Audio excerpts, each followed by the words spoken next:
Meus irmãos, nesse momento agora de meditação do estudo da Palavra de Deus, eu convido todos a estar abrindo suas Bíblias no livro de Romanos.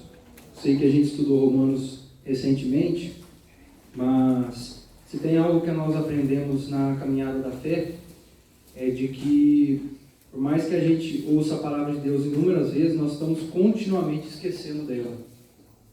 Porque haja visto muitas das vezes, para não dizer que todos os dias nós erramos o alvo e deixamos de lado aquele evangelho que a gente diz tanto saber, mas na prática nós não vemos. Romanos capítulo 6.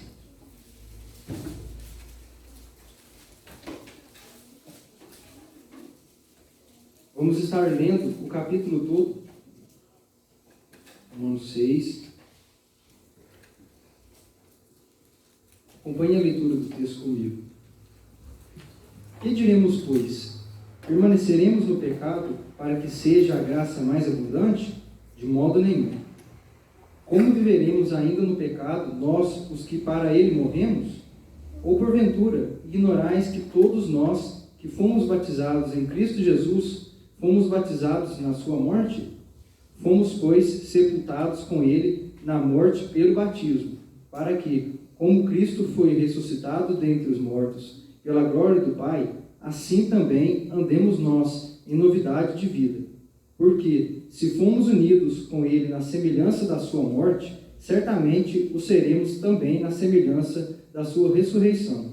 Sabendo isto, que foi crucificado com ele o nosso velho homem, para que o corpo do pecado seja destruído, e não sirvamos o pecado como escravos. Porquanto quem morreu está justificado do pecado.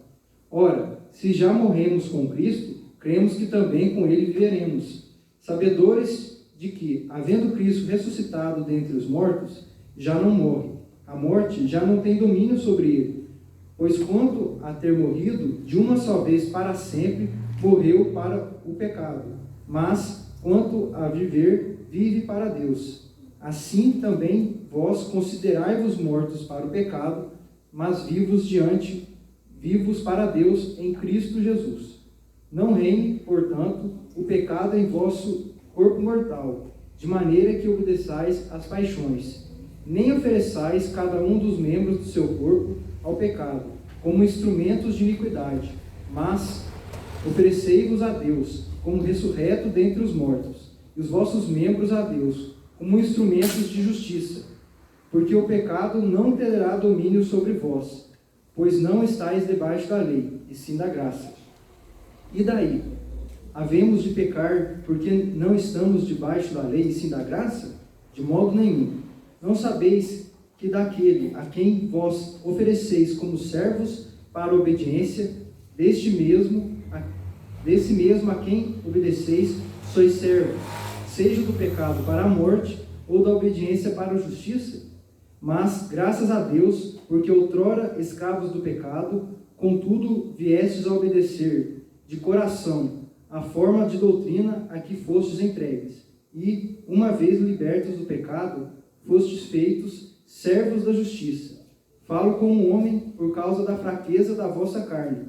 Assim como oferecestes os vossos membros para a escravidão da impureza e da maldade para a maldade, assim oferecei agora os vossos membros para servirem à justiça para a santificação. Porque, quando éreis escravos do pecado, estáveis isentos em relação à justiça. Naquele tempo, que resultados por estes? Somente as coisas de que agora vos envergonhais, porque o fim delas é morte. Agora, porém, libertados do pecado, transformados em servos de Deus, tende o vosso fruto para a santificação, e por fim, a vida eterna. Porque o salário do pecado é a morte, mas o dom gratuito de Deus é a vida eterna em Cristo Jesus, nosso Senhor. Você está fazendo uma oração antes da gente iniciar. Ó Deus querido, neste momento, Pai, em que estaremos expondo aqui a palavra do Senhor, fale o nosso coração por meio do Teu Santo Espírito, Pai. Nos ilumina a nossa mente. Nós sabemos que a nossa inteligência é ilimitada, Pai. Que a nossa capacidade é pequena, Pai. Tu sabes também o coração do pregador, ó Pai, quão falho é, mas tem misericórdia de nós, ó Pai. Nos ajuda, ó Pai, a viver de acordo com a Tua justiça, com a Tua perfeita lei, ó Pai. Nos ajude, ó Pai, que essa palavra encontre solo fértil no nosso coração, ó Pai, possa frutificar para a glória do Teu nome. Ó Pai, nos ajuda a compreender o que o Senhor Deus quer nos trazer, ó Pai, e nos faça viver a Tua palavra, hoje e sempre. Amém. Certamente, quando você se depara com as pessoas deste mundo, você vê que as pessoas falam muito sobre liberdade. As pessoas falam que são livres, o tempo todo falam que são livres para fazer o que querem. Certamente você já deve ter visto a expressão fazer o que deseja dar na telha, ou vou chutar o balde e viver a minha vida da minha maneira. E as pessoas que vivem nesse lema, o sistema que a gente conhece, o mundo, ele prega isso, de que nós podemos viver segundo os nossos desejos, segundo as nossas vontades, de acordo com os nossos princípios e propósitos. Porém, quando a gente se depara com a vida dessas pessoas, a gente vê que essas pessoas não conseguem viver senão aquilo que desejam. Isso não seria também uma espécie de escravidão? Mas antes da gente abordar esse texto especificamente falando de liberdade, eu gostaria de que a gente pensasse exatamente do oposto, sobre escravidão. Porque o texto fala recorrente sobre isso. Está citando aqui escravos, servos, o tempo todo. Quando a gente se depara com a vida de Salomão, a gente vê que Salomão pôde, assim como as pessoas deste mundo, experimentar de tudo na vida. Quando você lê Eclesiastes, embora não exista um consenso de que Eclesiastes seja de fato de Salomão, o que tudo indica é que seja. Por se tratar de uma pessoa muito sábia, por se tratar de uma pessoa que tinha muito poder, riqueza, muitas mulheres, ele diz que experimentou de tudo na vida, que nada que o seu coração quis, ele não negou, tudo que veio a seus olhos, ele quis, ele provou. Ele chega à conclusão que tudo é vaidade, correr atrás do vento. Que liberdade que é essa, que traz esse tipo de resultado? A gente vê, então, essa expressão dita pelas pessoas, que não é de todo valor. Pode dizer estar livres, mas não consegue viver fora do seu reino, fora do seu padrão. Elas são escravas. E se a gente ler o texto, nós veremos no versículo 16 que todos somos escravos. Todos. Ou escravos do pecado, ou escravos de Deus. Mas todos somos escravos. Estamos sempre imitando algo ou alguém. Estamos sempre vivendo em obediência a algo ou alguém. Nos submetemos sempre a algo ou alguém. Você certamente já se deparou com pessoas que se dizem ser ateus, mas não existe ateísmo. Elas, na verdade, creem em um Deus. Creem nelas mesmas. Creem que elas são o fim e a razão de ser. Creem que seus planos, seus desejos, seus sonhos são a coisa principal e primordial da vida. E essas pessoas, essas mesmas, dizem ser livres. Essas pessoas dizem gozar de uma liberdade que nós não gozamos. Eles olham para os cristãos como pessoas acorrentadas pela religião. Você não pode aquilo, você não pode aquilo outro. Certamente você já pegou algum amigo, você principalmente mais jovem, de que vai dizer para você: a religião não permite.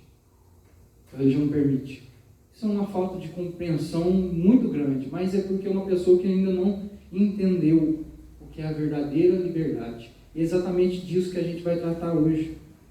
Da verdadeira liberdade, que Jesus apenas pode nos conceder. Mas é evidente que esse texto aí não está tratando somente nesse quesito de liberdade do pecado, mas liberdade da lei pela graça. Assim como faz Paulo em Gálatas, quando a gente lê o capítulo 5, capítulo 6, existe uma sonora e grande harmonia entre esses dois textos, de Romanos 6, entre Romanos 6 e Gálatas 5 e 6. Em especial por ser um convite à santidade e à obediência a Deus. Quando a gente vê Paulo iniciando esses versículos com uma pergunta, certamente a gente não pode entender esse texto sem voltar no capítulo anterior, onde Paulo vai estar dizendo que onde abundou o pecado, superabundou a graça. Essa expressão e esse fato, essa verdade, ela poderia gerar no coração dos seus leitores e as pessoas a quais ouviam isso uma seguinte pergunta: então eu posso pecar à vontade, afinal quanto mais eu peco, mais graça eu tenho. Quem pensa dessa forma, e acredite, muitos pensam dessa forma. Aliás, se às vezes nós não dizemos que pensamos dessa forma, nós vivemos muitas das vezes dessa maneira, confiados de que nós estamos garantidos pelo que Cristo fez. Achamos que podemos viver no nosso mundinho, para o nosso reino, para os nossos desejos e vontades, sem levar em consideração a lei de Deus e o princípio de Deus. Ora, Jesus não veio nesse mundo para revogar a lei, de modo nenhum. Ele veio para cumprir aquilo que nós não éramos capazes de cumprir. Aliás, esse é o papel da lei: apontar quão miserável nós somos, quão pequenos nós somos, limitados somos. Porque a lei é boa, mas nós não temos capacidade em cumpri-la em sua totalidade. E como nós vemos, quem peca em um ponto na lei, peca nela toda. E o salário do pecado é a morte. Se nós formos levar em consideração a lei de Deus como objeto de salvação em nossa vida, nós vamos falhar. Mas isso não nos dá o direito de não viver em obediência a essa mesma lei, a esses mesmos princípios. Mas é por graça e por meio de Jesus é que nós somos capacitados a viver em obediência à lei de Deus. É interessante isso, de que Jesus, por meio do seu sacrifício, o derramamento do Espírito Santo em nossas vidas, ele nos dá a capacidade de vivermos então a obediência a Ele, e não escravizados mais ao pecado, porque Jesus nos libertou do pecado. Jesus, pela graça, nos isentou de ter que cumprir perfeitamente a lei, porque nós vamos falhar, mas Ele cumpriu em nosso lugar. E se nós confiamos nele, a sua justiça é colocada na nossa conta, porque é isso que Paulo faz de Romanos, a doutrina da justificação pela fé. Fé neste Cristo maravilhoso, que nos dá essa graça abundante que nós vimos no capítulo 5 de Romanos. Será que às vezes nós não pensamos como essas pessoas, não agimos como essas pessoas, de vivermos a nossa vida segundo os nossos desejos e vontades, crendo que porque apenas um dia eu disse que amo Jesus e tudo está resolvido, e vivendo a vida como os lá de fora? Nós não podemos viver dessa maneira, porque se nós fazermos assim, estaremos vivendo em condição de escravos do pecado. Pois quem vive no pecado é escravo do pecado. E não foi Paulo que disse isso, não. Foi Jesus. Lá em João, capítulo 8, e a gente vai estar lendo isso mais à frente. Mas nós temos que ter uma certeza da nossa vida. Antes de olharmos para os lá de fora, que possamos sondar o nosso coração. Porque os lá de fora ainda não conhecem a luz da verdade, e nós que conhecemos. Essa palavra se faz muito oportuna a nós também. E Paulo, fazendo essa ressalva, ele está de certo modo nos alertando do que o profeta Jeremias já tinha nos havia dito antes. Lá em Jeremias 17:9, a gente vê que o coração do homem é enganoso, desesperadamente corrupto. Quem o conhecerá? E um certo sábio, em provérbio, vai dizer que há caminho que ao homem parece direito, mas afinal são caminhos de morte. Será que mesmo que a gente pode viver segundo o nosso coração? Será que liberdade é viver segundo o nosso coração?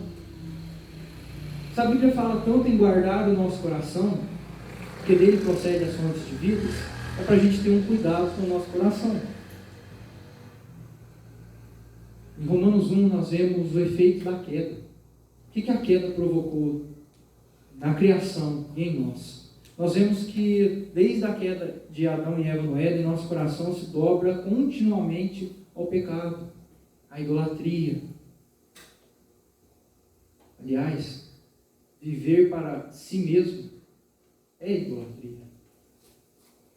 Aliás, esse é o princípio do que é idolatria.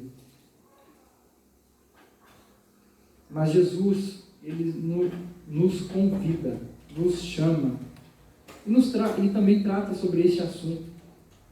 Se você está com a Bíblia, abra em João capítulo 8, e veja Jesus tratando exatamente desse tópico, sobre essa questão de liberdade e escravidão. João capítulo 8, a gente vai ler o versículo 31 ao 36. João 8, 31 ao 36. Diz assim Jesus: Disse, pois, Jesus aos judeus que haviam crido nele: Se vós permanecerdes na minha palavra, sois verdadeiramente meus discípulos, e conhecereis a verdade, e a verdade vos libertará. Responderam-lhe: Somos descendência de Abraão, e jamais fomos escravos de alguém. Como dizes tu, sereis livres? Replicou-lhe Jesus: Em verdade vos digo, que todo o que comete pecado é escravo do pecado. O escravo não fica sempre na casa, o filho sim para sempre. Se, pois, o filho vos libertar, verdadeiramente sereis livres. Pois todo aquele que permanece no pecado é escravo do pecado. Estes mesmos que dizem gozar dessa liberdade, a verdade, vivem em escravidão do pecado. Não consegue. Diz para um alcoólatra largar a bebida, ele fala que para a hora que quer. Não para. Diz alguém que é viciado em pornografia sobre isso. Também, da mesma forma, escravidão. Diz para alguém que é viciado em mentira, isso se torna um vício. Vê que consegue tirar vantagem em tudo, a mentira se torna um hábito de tal forma na vida da pessoa que ela nem sabe o que é verdade e mentira mais. E a gente vê Jesus nos alertando que a verdade é quem liberta. E se nós não dermos ouvidos hoje ao que o apóstolo Paulo disse, ao que Deus tem a nos dizer, a gente corre o risco de viver exatamente como aqueles que a gente tanto condena lá fora, escravizados no pecado. Porque o que Paulo está fazendo aqui é um chamado à obediência a Deus, ao temor da palavra, à santificação. Não é coincidência que esse texto faz tanta menção do que aquilo que está escrito em Gálatas, quando a gente vê os frutos do Espírito. E quando você vê o versículo 13, versículo 14 do texto que lemos, olha o que diz aí: Nem ofereçais cada um dos membros do seu corpo ao pecado, como instrumentos de iniquidade, mas oferecei-vos a Deus como ressurretos dentre os mortos, e os vossos membros a Deus como instrumentos de justiça, porque o pecado não terá domínio sobre vós, pois não estáis debaixo da lei, e sim da graça. Não ofereçais os vossos corpos como frutos de injustiça, mas de justiça. Oferecei-vos, pois, como sacrifício a Deus. Existe uma frase dita por um teólogo que se tem uma coisa que a gente não consegue fazer nessa vida, é não se dobrar diante de alguma coisa. Eu não anotei de quem que é essa expressão, mas é uma grande verdade isso. A gente está sempre nos colocando, nos oferecendo como sacrifício sobre algum altar. A questão é sobre que altar? Nós estamos sempre buscando servir a um reino. A questão é, que reino é este? Será que nós estamos buscando o nosso reino, a nossa vontade, os nossos desejos em primazia? Os nossos reinos, os reinos deste mundo, são como conto de fadas, como reino encantado, como castelos de areia. Não tem um alicerce, tem um prazo para acabar. Mas por que não servir a um reino eterno? Um reino que é comparado a uma pérola de inestimável valor. Por que não viver para este reino? Por que buscar estes reinos que nada trazem proveito? Escravidão. E é importante a gente pensar por que Paulo fala tanto da figura do escravo aqui. A gente tem que ver o que Paulo estava vivendo lá. Quando a gente olha para a época em que esse texto foi escrito, a gente vê o contexto do Império Romano. Isso era comum demais. Escravos. E lá, escravos pertenciam ao Senhor mesmo, ao seu Senhor. Eram, inclusive, vendidos como mercadorias, como objetos. Era de total submissão ao Senhor, ao seu Senhor. Então, essa figura é muito pertinente. Quando vai dizer esse termo servos, repetindo tanta e tanta vez, ele quer dizer escravos mesmo.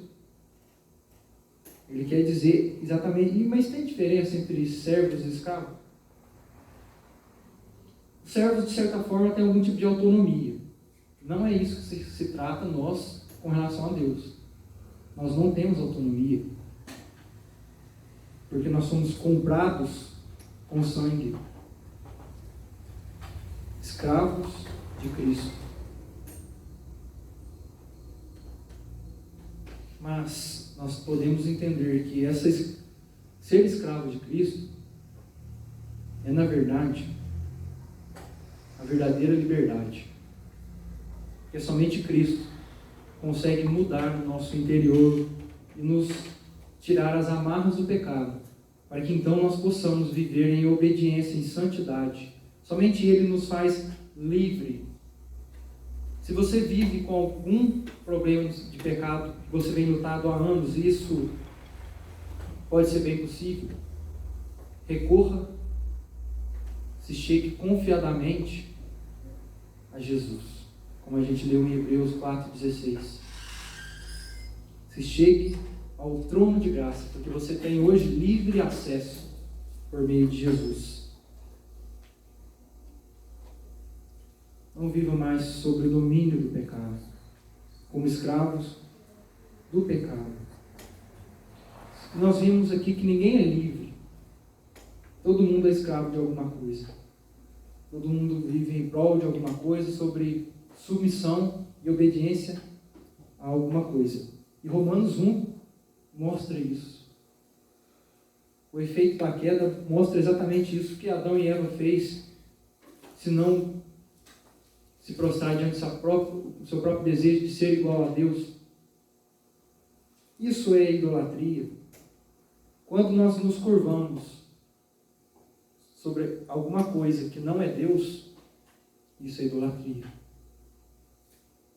Quando a nossa mente vive mais ocupada pelas coisas deste mundo do que pelas coisas do reino eterno, isso é idolatria.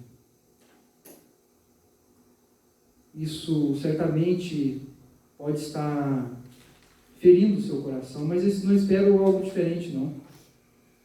Porque antes de ofender a outros, ofendeu a mim. Miserável homem que sou, deito, desesperado pelas ansiedades e não pela eternidade.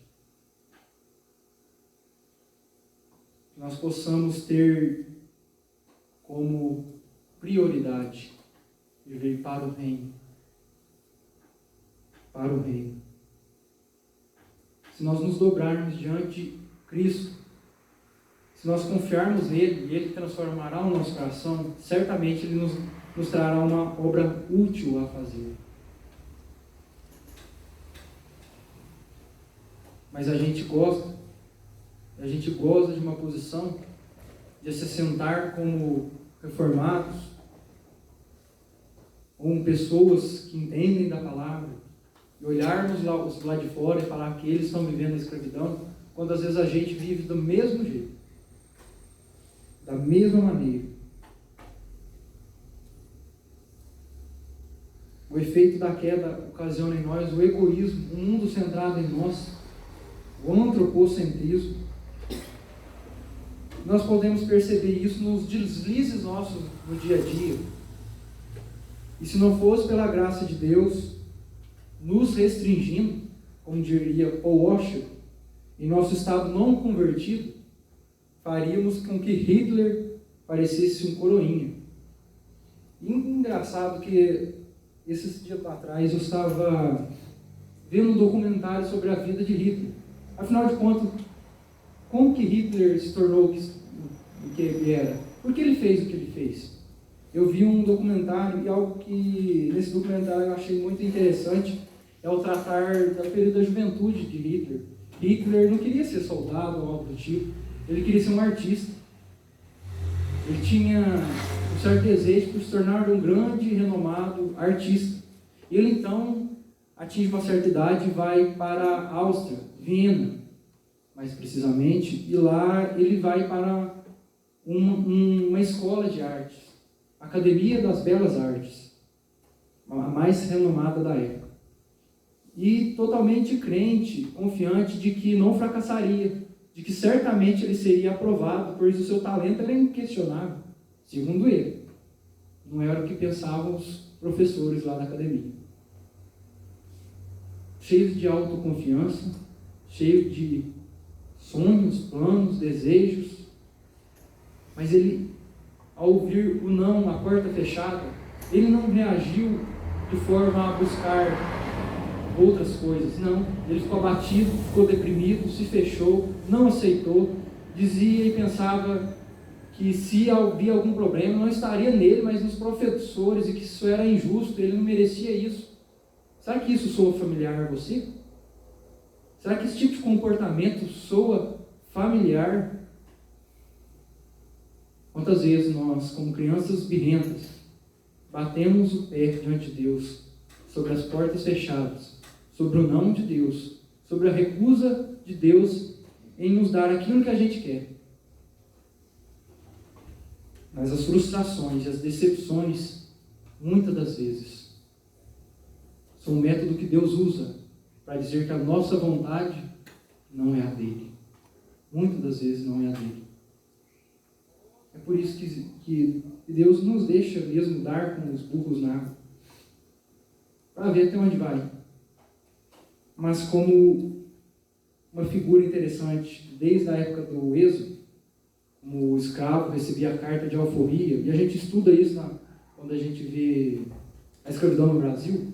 Certamente você vai lembrar das aulas de história, lá do ensino médio fundamental, de que o escravo naquele tempo recebia a carta de alforria, a liberdade, mas não tinha para onde ir. E ele se voltava ao seu senhor,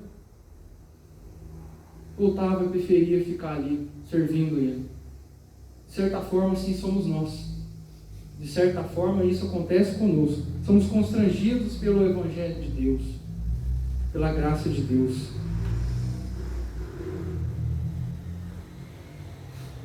A graça de Deus atinge nosso coração, nos leva a isso, nos dobra. E o Evangelho nos dá esse incentivo de continuarmos na casa de Deus, servindo a Deus, como escravos, os reis dos reis, como súditos do seu reino. Às vezes nós queremos dar uma de filho pródigo. É isso que a gente faz quando a gente se dobra diante dos reinos do mundo, fica encantado por ele. Mas o que acontece no final? Decepção. E não é porque Jesus é um complemento que só ele preenche, não. Jesus não quer ser um complemento na sua vida. Jesus quer ser o dono, o rei dos reis da sua vida. A que reino você tem buscado? A que rei você tem adorado? Será que tem sido você mesmo o seu próprio rei? Será que você, tomado de autoconfiança, tem dito para Deus: eu não preciso de você, eu lembro de você nos finais de semana, mas segunda-feira em diante, pode deixar que eu sei o que eu faço. Eu que sei sobre as minhas lutas, eu que sei. Se eu não fizer, nada vai acontecer. Se eu não fizer isso e aquilo, não acontece. Se eu não correr atrás, as coisas não acontecem. Esse é o lema do mundo. Isso que o mundo tem pregado. É isso que o mundo vive. Meus irmãos, essa ilustração que eu trouxe sobre Hitler também cabe a nós. De sondarmos o nosso coração. Talvez a gente não vai cometer atrocidades como ele. Talvez a gente não se torne algo assim. Mas por que a gente diz tanto de corrupção e olha para os políticos e comete corrupções menores no nosso dia a dia? Mentindo, deixando o troco passar, faltar, enfim. Isso é para ver como Deus, somente Ele pode aparar essas arestas na nossa vida. Somente Ele pode nos fazer verdadeiramente livres por meio do que Ele fez na cruz. E diante disso que Paulo nos traz, nós devemos morrer para o pecado, morrer para o pecado, para vivermos para Deus. Não é que o pecado não há de nos atormentar ainda. Às vezes a gente pode achar que o pecado foi afogado nas águas do batismo, fazendo uma analogia com o que Paulo está falando aí do batismo. Mas não é assim. O pecado, na realidade, ainda nos assombra, mas não mais com domínio sobre nós. Não mais tem domínio. É uma graça maravilhosa, graça abundante. Pois não terá mais domínio sobre vós. Porque Cristo fez o que ninguém poderia fazer. Cristo conquistou para nós o que ninguém poderia. Nós somos chamados a sermos escravos de Cristo, a entregarmos diante do Senhor dos Senhores a nossa vida, a servir aquele que tem a história e o tempo em suas mãos, aquele que tem o controle de tudo. Por que não viver para o Senhor dos Senhores e Rei dos Reis? Deus coloca nós como escravos, e era costume também que o Senhor marcasse o seu escravo. Deus coloca uma marca em nós. Quando a gente vê Apocalipse 3:12, a gente vê exatamente isso. Que nós teremos o nome do Senhor gravado em nós. Isso é um sinal claro de possessão, de posse. Nós pertencemos a Deus. Eu não estou dizendo para você desistir de viver o seu sonho, que você tem que abrir mão de tudo. Não é exatamente dizer que você não pode correr atrás daquilo que você quer como profissão, enfim. Aí cada um pensa naquilo que deseja. Mas é um sinal de que às vezes a gente vive dominado por esse desejo, por essa busca. E se necessário fôssemos dizer não àquilo, porque nós somos chamados a outra, a gente diria sim ou não ao quê? Cedo ou tarde, o escravo volta. O escravo volta, porque diferente do servo, a gente pertence, total submissão ao Senhor. Que a gente então possa se atentar a essas palavras. Tenho certeza que isso de algum modo há de nos transformar. E que essa palavra há de nos incomodar. E é uma exortação, mas também é um motivo de esperança. Esperança porque você não precisa caminhar sozinho. Porque quando nós vemos, ainda mais uma vez fazendo a comparação com Gálatas, Jesus nos dá o seu Espírito Santo. Eu não consigo vencer as provações, as lutas, as tentações. A gente gosta de ler a Bíblia da nossa maneira. Eu falo isso sobre quando a gente lê Romanos 7 lá, e acha que a gente não tem como viver longe do pecado. O bem que eu quero, isso eu não faço. O mal que eu não quero, Deixa eu pegar que eu faço. Pois é, mas Deus nos dá a capacidade de obedecer através do seu Espírito, que Ele colocou em nós. E é crentes nisso, de que o próprio Deus há de nos aperfeiçoar até que Ele venha, é que nós podemos olhar para isso não como algo impossível de ser alcançado. Como Paulo vai dizer em Filipenses, estou certo que não alcancei, mas estou caminhando, prossigo para o alvo. Assim nós possamos, meus irmãos, dar atenção a esse chamado que Deus nos dá, de podermos colocar o nosso coração, a nossa vida diante dos Reis dos Reis, Senhor dos Senhores, como escravos que somos, para obedecermos sua palavra. E então, verdadeiramente, porque é na verdade que nós obtemos liberdade, por meio de Cristo, o nosso Senhor. Está fazendo uma oração que Deus possa estar nos ajudando a compreender essas verdades e a vivê-las para a glória do Senhor. Ó Deus, nós te louvamos, ó Pai, porque nós cremos que essa palavra veio dos céus, veio de Ti, ó Deus, e ela é medicina para o nosso corpo, e ela é, ó Pai, confrontadora ao nosso coração, porque nos desafia a negarmos a nós mesmos, a renunciarmos a nós mesmos, para vivermos para o Teu reino.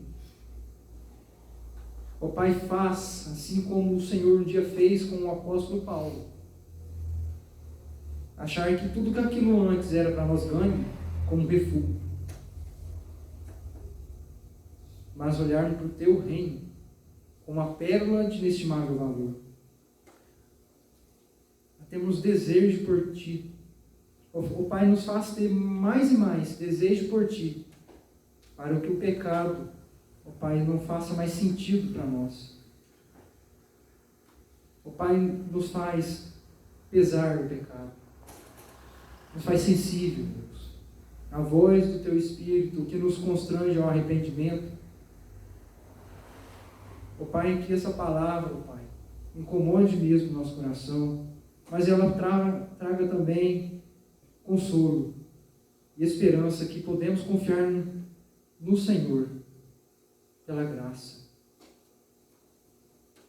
A Ti nós entregamos as nossas vidas, ó Deus. Fique conosco, abençoe o restante da nossa semana, Deus, mas que possamos, na quinta-feira, na manhã da quinta-feira, ó Pai, lembrarmos da Tua palavra, Deus, da Tua lei bendita, e a sentir nela prazer. Ó Pai, que possamos, ó Deus, como diz o salmista, assim como a corça tem sede por águas, como terra seca, que precisa da chuva, que nosso coração seja sedento por Ti. Ó Pai, nos faz, ó Deus, participantes da Tua obra, enquanto ainda neste mundo, pois Teu reino já chegou. Por meio do Teu sangue, por causa de Ti, ó Deus, é que nós podemos viver de acordo com a Tua vontade, ó Pai. Nós ansiamos, ó Pai, pela Tua volta, Pai, onde nós poderemos viver plenamente isso, libertos, enfim, para sempre da presença do pecado em nossas vidas. Esse é o nosso maior desejo, ó Deus. Vivermos em santidade, vivermos para sempre nos Teus atos. Ó Pai, nos ajude, Pai, porque nós precisamos de Ti. Nós reconhecemos que sem Ti nós nada somos. Abençoa a nossa vida, ó Pai, abençoa cada irmão nessa noite, e aqueles que não puderam, ó Pai, estar aqui conosco nessa noite. Ó Pai, nos faz, ó Pai, participantes da Tua obra. É um grande privilégio que o Senhor Deus nos dá. Que bênção extraordinária o Senhor Deus nos dá. Nos ajude, ó Deus, a viver essa verdade. Esse é o nosso desejo profundo. Em nome do Teu Filho Jesus, em que oramos. Amém. Amém.